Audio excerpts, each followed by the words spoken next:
And welcome back here. Thanks for joining us for this primary election coverage. I'm Loren Watt with Chief Isom here. Also now talk show host Mark Bland and James Clark with Better Family Life. And Mark, I said we were going to start with you because once James starts, I know he can go. He's got some answers. Tell us a little bit about yourself and what you think about the election. I am the host of a show called The Q. It's on KYRO, 1280 AM. That's our home base out of Moscow Mills, Troy, Missouri. And it's part of Westplex Broadcasting, westplexnewstalk.com. And then I'm also syndicated into Southern Illinois on 1420 WINI, and then theqnow.com, which is my website where I started kind of as a podcast, and it's got quite a few thousand different listeners each week. You're the guy that doesn't like any of the candidates, right?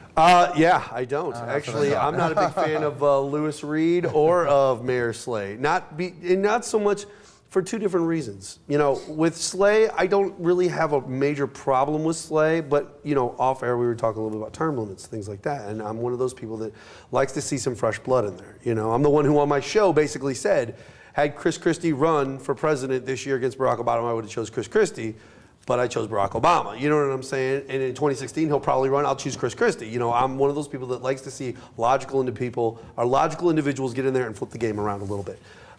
But with Lewis Reed, my problem with Lewis Reed is not so much that I don't like Lewis, I don't like his team, and I don't think his team has worked hard enough to get his name out there.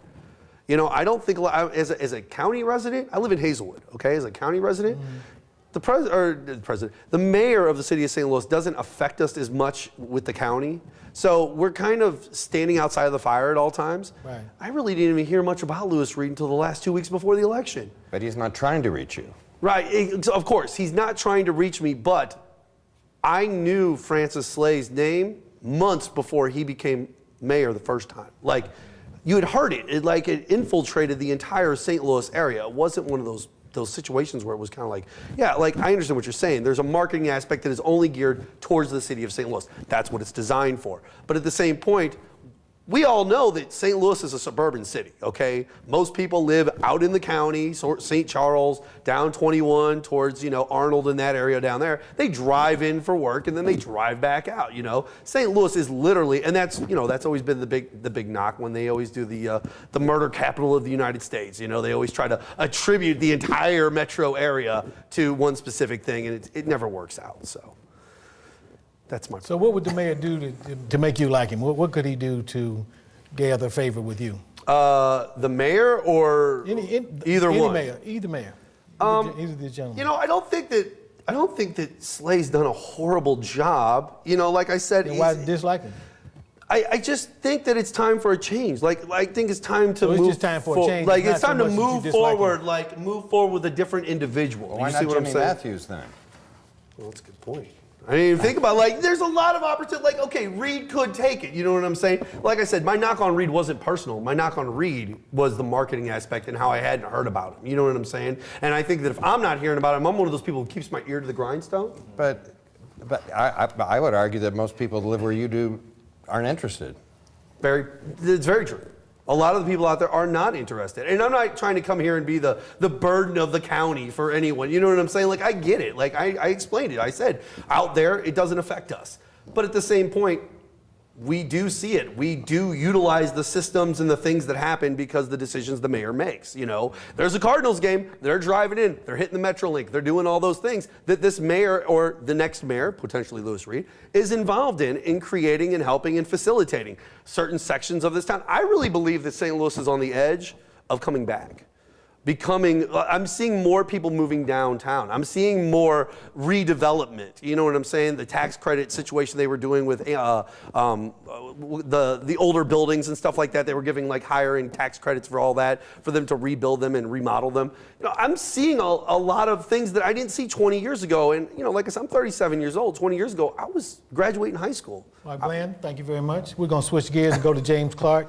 James, you're with Better Family Life, and you have a program of Boots on the Ground. I've seen you work in operation on Saturdays. Talk a little bit about that program. Well, we believe that that St. Louis is at a major crossroads, but it's not necessarily one when we look at the mayor's office. We are at a crossroads where we have run out of solutions.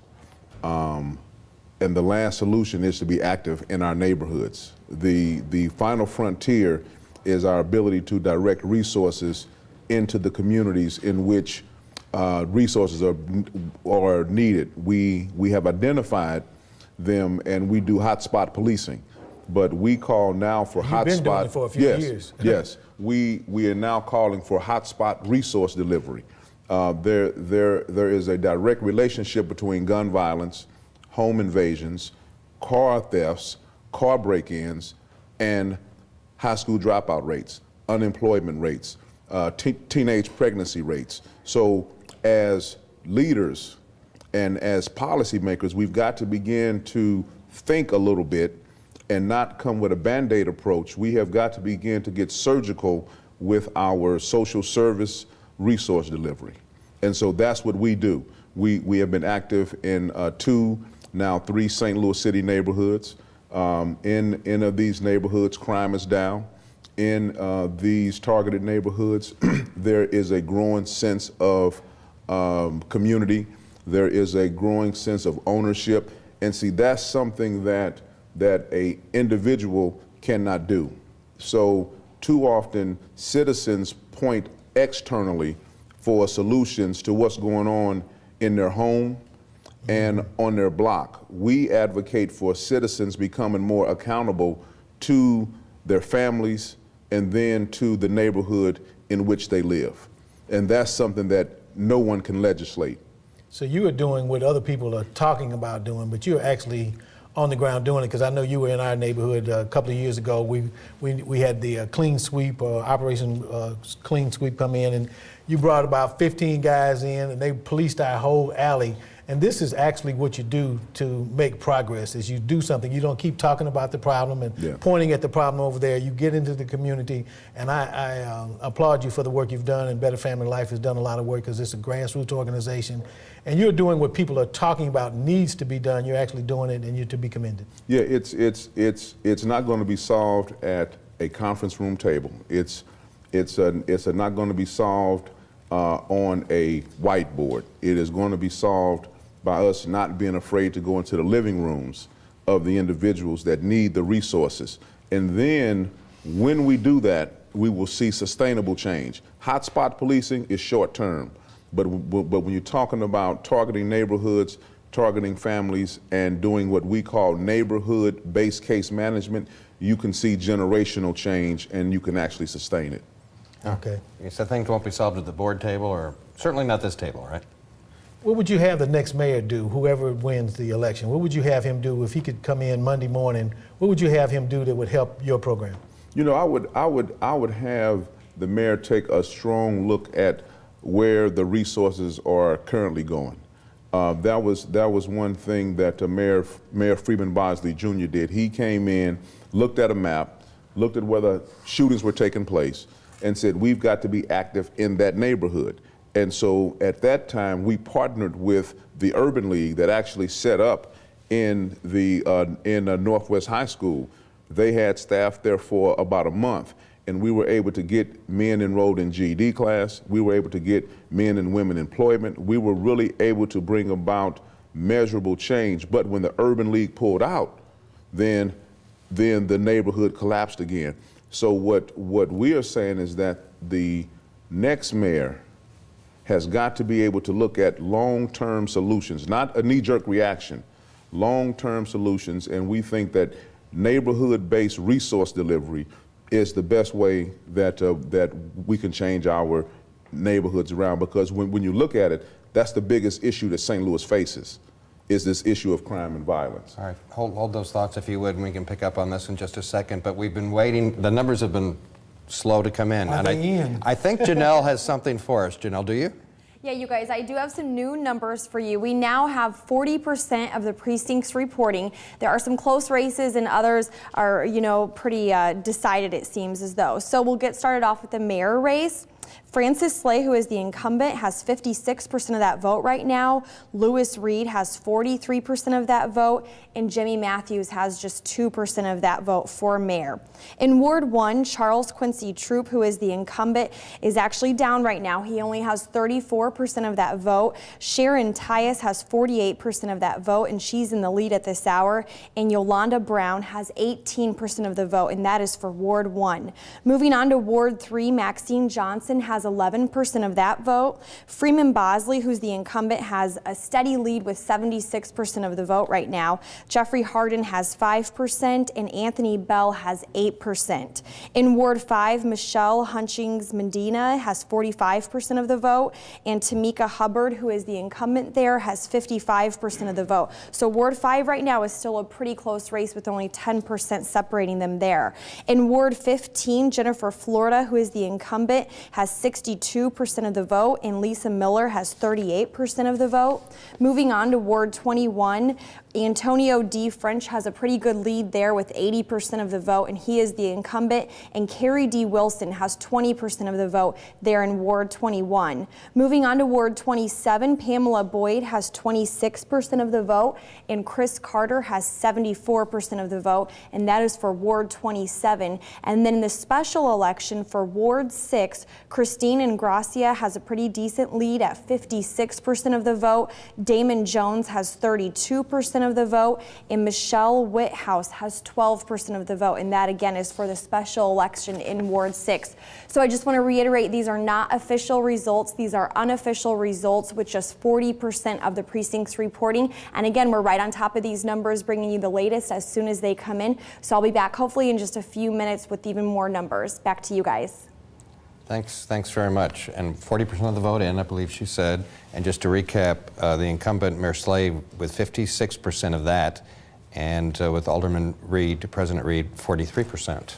And I think most of those ward numbers are shaking out about like the average person thought they were. And it's too early to tell, but that seems about right for most of them, and what people thought they were going to be in the stronghold wards when you have your senior veteran politicians. And as James just said, I think that Mayor Bosley, those three people run against him all the time. And so it looks like it's shaking out about what people thought it would be. But let's get those finals in. Right. Hurry up. I want to pick up on, we were talking about community groups. You're talking about the kind of work that you do.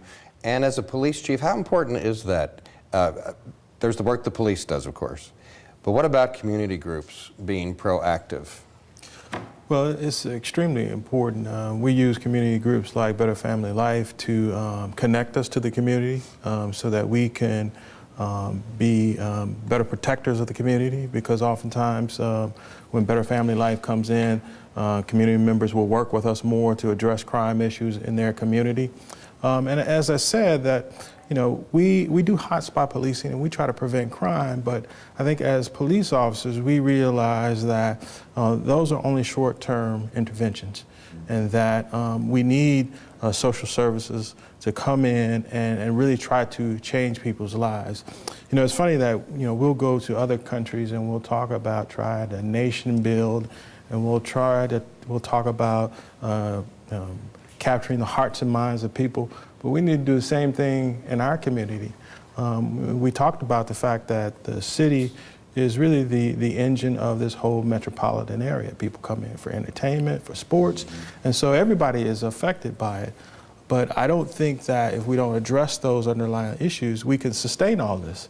You can't lose 25,000 people in your city and continue to have the tax base to drive all the services we have. So I do think we're really coming back, but we're at a critical point where we got to move forward. And I think a lot of people, and I've heard this before, is that about 10 years ago, they put a concerted effort in rehabbing downtown, Washington Avenue. They put in streets, they put in new lights, they got bars and grills, they got a pub crawl, and they've proven to me that if they want to, they can put enough money and enough time and enough effort in a particular area to revitalize it. So now that we've revitalized downtown and the 100,000 people that go down there every day to work, I think it's time to break some dirt on the north side renovation, where the gentleman over there, and I don't know all the particulars, but he keeps getting federal tax abatements and TIFs. TIFs, and yet to break a ground on anything. And I'm not for or against, but I'm for renovation and redevelopment. Well, you're right, but if you look at the census, the 2010 census, the Central Corridor was the only area that grew in population. Almost every other ward in the city of St. Louis, south, west, and north, dropped in population. So it's not just a north side problem anymore. Right. It's a citywide problem. The Central Corridor has come back. People are moving downtown, moving in the Central West End, so that has been a success story. But everywhere else around it is losing population. Is it a crime thing? Well, part of it certainly is crime. I mean, I think that's the problem in North St. Louis. That's why many people have moved out. But it's also an issue with education.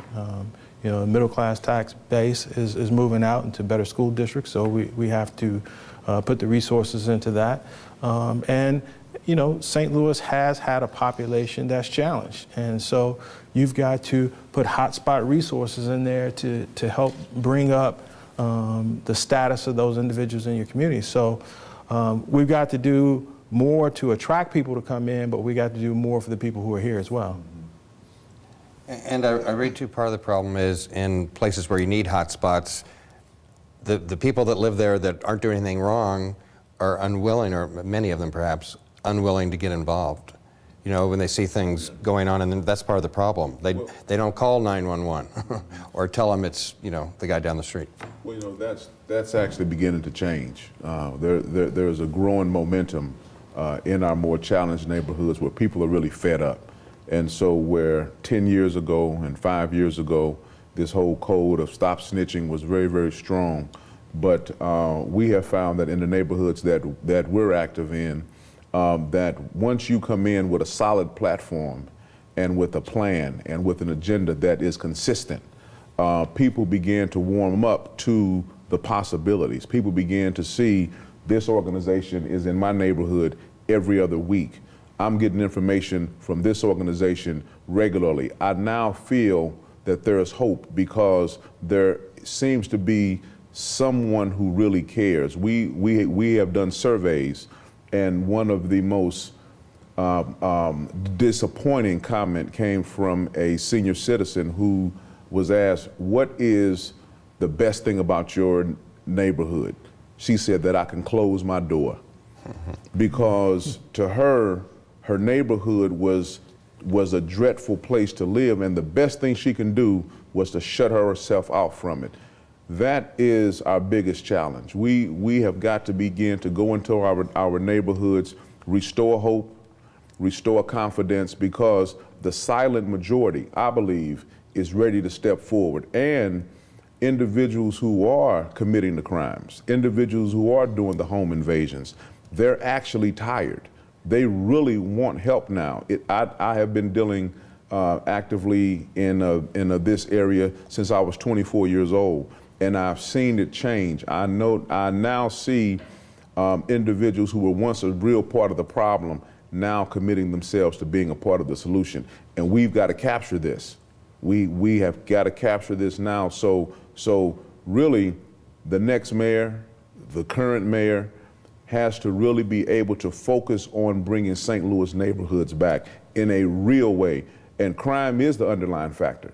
And when you do this type of real neighborhood galvanizing and this real neighborhood resource delivery, you can then begin to strengthen families, because at the core of the educational issue is a family issue. So we are really looking at becoming scientific in our ways of delivering resources and strengthening families and changing neighborhoods. Well, what about the criminal justice system? And believe me, I read those comments that people write online, you know, after articles in the Post. And I'm not saying you should take that seriously. And I'm guessing that's how people really feel. Right. And I'm guessing the same thing pops up, like Mark, on your radio show. I can just imagine. And you can tell me if it's fair criticism. You arrest some guy for doing some crime, and he's back out on the street. Well, from my perspective, I do think we need to be a little bit more aggressive in our sentencing of some individuals, especially repeat offenders. We've got a serious gun problem in the city of St. Louis. I think you should have serious consequences if you carry a gun illegally.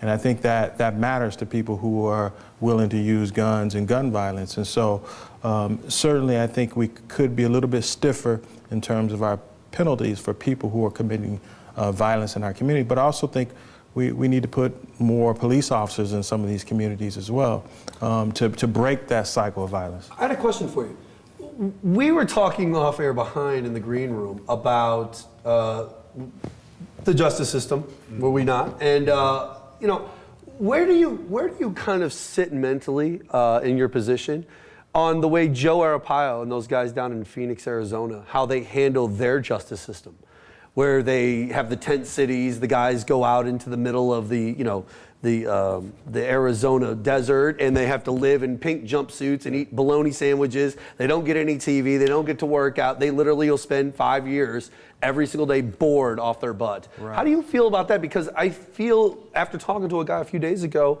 that it seemed to me like he hated it. He was in prison there for 4 years. Hated every single second of it, said he will never do anything again to ever want to go back to that situation. Prison actually was a deterrent, finally. It was something he didn't want to be involved with. Where do you stand on that? Well, I think if you talk to most people in prison, wherever they go, it's not a pleasant place. I think it's this fallacy that people are going in there and they're having a good time. It is a deterrent for a lot of people. A lot of people go to prison and don't go back to prison. But the type of people I'm talking about, especially in the city of St. Louis, and might be different in Arizona, is that we have people who are repeat offenders for gun crimes or sometimes crimes of violence, and they get probation. I think that sends the wrong message. We have a serious problem in the city of St. Louis. There needs to be stiff consequences if you carry a gun illegally or if you commit some act of violence. I think we have to send that message that we do not tolerate or accept it on any level. But do we have the resources to keep these people? Do we have the room in the jails and the personnel? That's a great question. I think we have to have some goals here. Hey, if we put more officers on the street, if we're going to put more people in jail for a long period of time, what are the other things that we're going to address? Or are we going to say that we're going to have more people in 10 years who are graduating from high school, who have higher ACTs, and we're going to put resources into that? Are we going to have more employment? Are we going to have less vacant buildings and build more housing stock? You've got to have those goals in addition to your criminal justice goals, and then maybe you can back off on some of that stuff as you go on, but you've got to do all of that. You can't just do one or the other. Well, thank you for your comments. We're going to take a break now for a second. We need to check in with Cassandra back at the Reed Watch Party. Cassandra?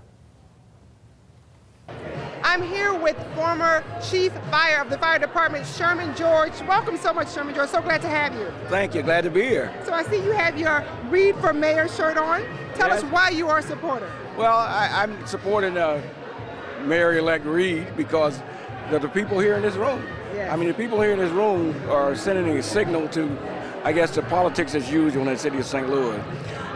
Clearly, anybody that reads the newspaper or anybody that's concerned about this city knows that we need a different direction. I mean, we've been going in the same direction for 12 years, and that's all been down. There's nothing coming up. We're losing jobs. Companies are moving out of the city. There are no jobs here. I mean, and we talk about the crime. You know, I always talk about the crime, but we never focus on the real issue. You know, there are a lot of reasons why the crime is going on, and one of the main reasons is people don't have jobs. People have jobs, have decent jobs, tend to act like me and you. And what I want to go to jail for, I got a decent job. I can buy a car, I can buy a house, I can take care of my family. And those are the things that are missing. You know, don't just say it's because of education, it's because of this, it's because of that. All of those things are a part of it, but what you need to do is stabilize that family first, and that family can do things for their children. And that hasn't happened. Nobody's focused on it. I believe that Louis Reed will focus on that, and we need to focus on what the people that live here in this city, within these city boundaries. That's what's important to us. We need to have these people in a position that they can do the things that they need to do for their family. Very well said, very well said. Well, obviously you're here to get ready to celebrate, so we're going to make sure we can do that in just a few moments. You All agree? right, I agree. We're going to do it, I'll tell you. All right, well, we're going to sit here and find out how the final decision comes out. First, Sherman George already has his vote cast, and he's looking for a Mayor Reed victory. We'll see what happens. Back to you in the studio. All right, well, we will see what happens eventually. Yes, It's been I a hope long, Loren, this has been a long night. It's been a very long night. We've had a good time talking to various people throughout the community here, and I think we've got a lot on the table to talk about, and we have talked about. And I think that whoever the mayor is, be it Francis Slay or be it Lewis Reed, he has his hands full because St. Louis is in a position that we have to do better. We have to get better. We have to get these neighborhoods together. We have to get our educational system together. We need jobs here.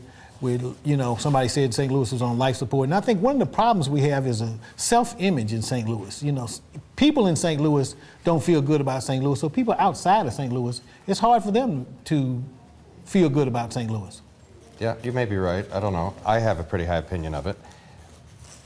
Well, I have a high opinion of what it could be, but not what it is necessarily right now because there's too much room for improvement here. I saw a cartoon years ago. I cut it out of the Ebony magazine back in the 60s, and it was a picture of a devastated neighborhood and pimps and prostitutes all over the place and broken cars and everything, and the caption on it was, "We have found the enemy and it is us."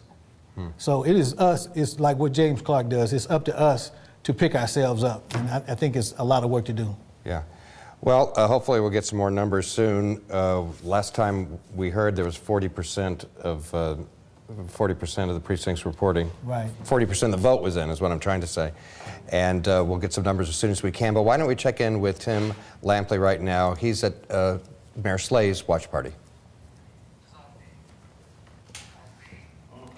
Turn that down, Jerry.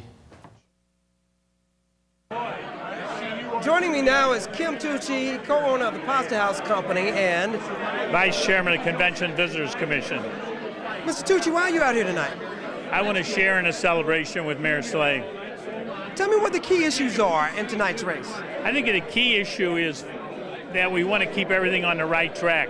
And I think with Mayor Slay's experience and with the job that he's done in the past, with 3 terms as the mayor, he's on the right track. We got control of the police department now, the city does. There's a lot of great things happening. Development is bigger and better than ever. And I think the key issue is to keep moving forward and do the right thing. You know, the mayor hasn't pleased everyone, and no politician can in the city. Do you think that divides the city?